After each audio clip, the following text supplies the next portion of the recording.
Lesson 7. The Concentrated Mental Demand. The mental demand is a potent force in achievement.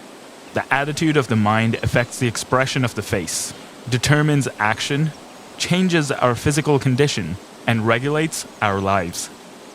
I will not here attempt to explain the silent force that achieves results. You want to develop your mental powers so you can effect the thing sought. And that is what I want to teach you.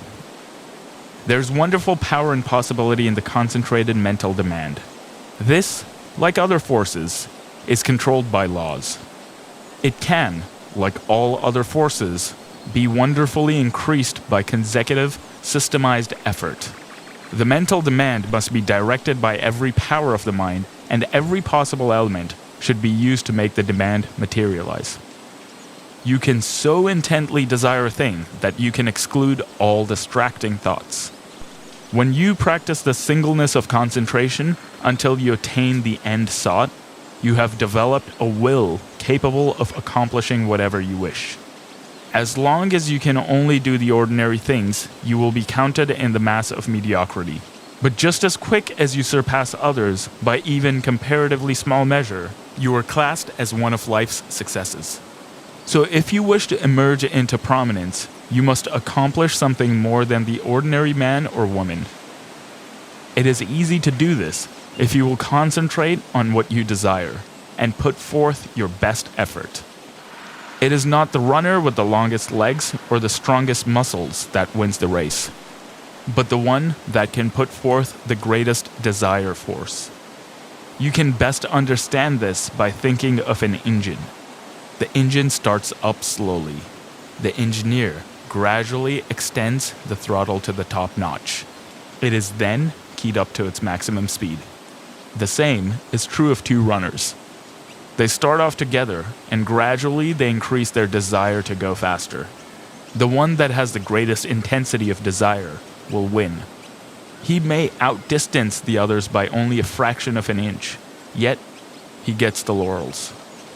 The men that are looked up upon as the world's successes have not always been men of great physical power.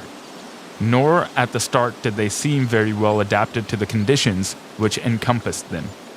In the beginning, they were not considered men of superior genius, but they won their success by their resolution to achieve results in their undertakings by permitting no setback to dishearten them, no difficulties to daunt them. Nothing could turn them or influence them against their determination. They never lost sight of their goal. In all of us, there is a silent force of wonderful power. If developed, it can overcome conditions that would seem insurmountable. It is constantly urging us on to greater achievement. The more we become acquainted with it, the better strategists we become. The more courage we develop, the greater the desire within us for self-expression and activity along many lines. No one will ever become a failure if he becomes conscious of the silent force within that controls his destiny. But without the consciousness of this inner force, you will not have a clear vision, and external conditions will not yield to the power of your mind. It is the mental resolve that makes achievement possible. Once this has been formed, it should never be allowed to cease to press its claim until its object is attained. To make plans work out, it will, at times, be necessary to use every power of your mind.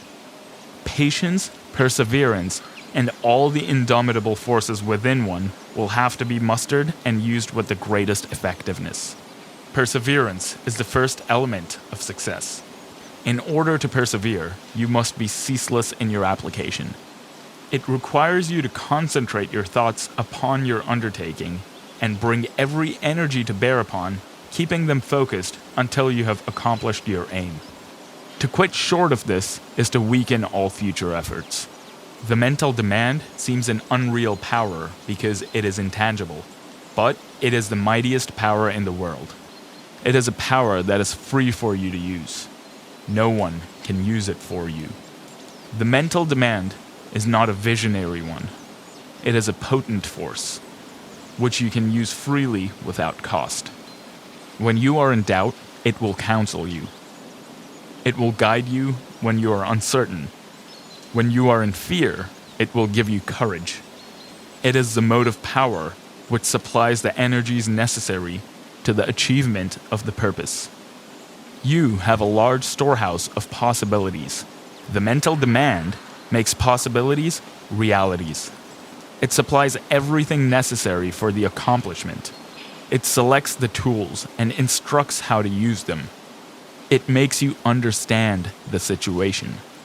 Every time you make a mental demand, you strengthen the brain centers by drawing to you external forces.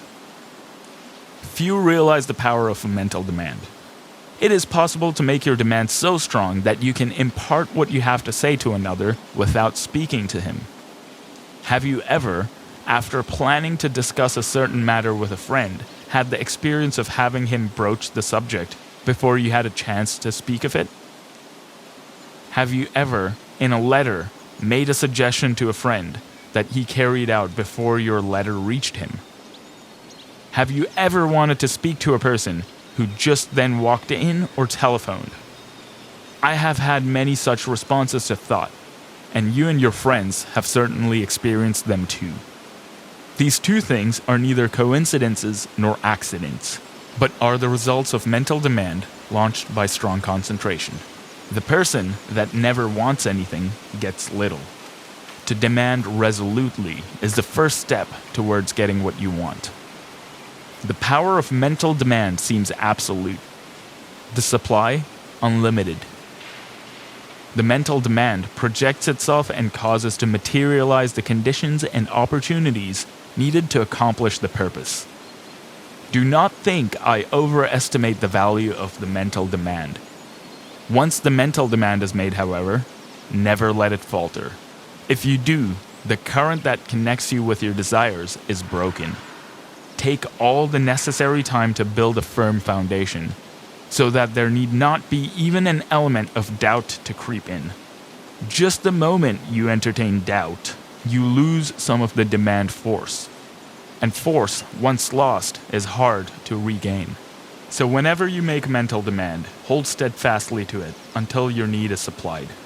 I want to repeat again, that power of mental demand is not a visionary one.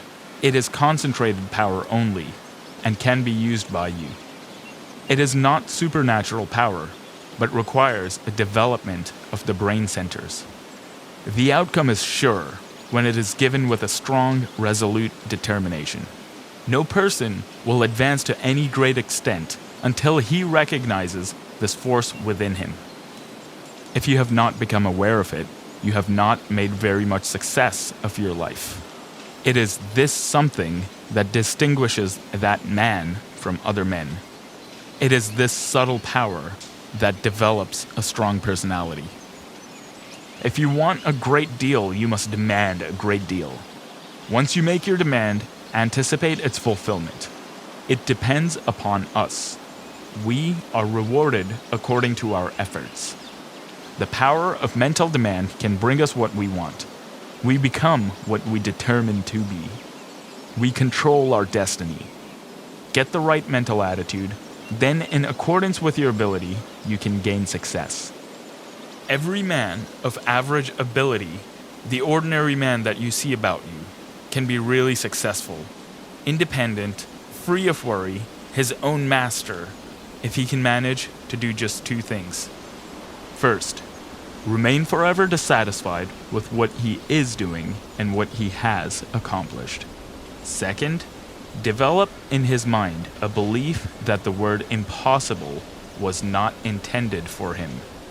Build up in his mind the confidence that enables the mind to use its power. Many, especially the older men, will ask, how can I build up the self-confidence in my brain? How can I, after months and years of discouragement, of dull plodding, suddenly conceive and carry out a plan for doing something that will make life worthwhile and change the monotonous routine? How can a man get out of a rut after he has been doing it for years and has settled down to the slow jog trot that leads to the grave?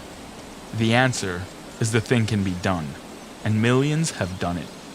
One of the names most honored among the great men of France is that of Littré, who wrote and compiled the great French dictionary, a monument of learning.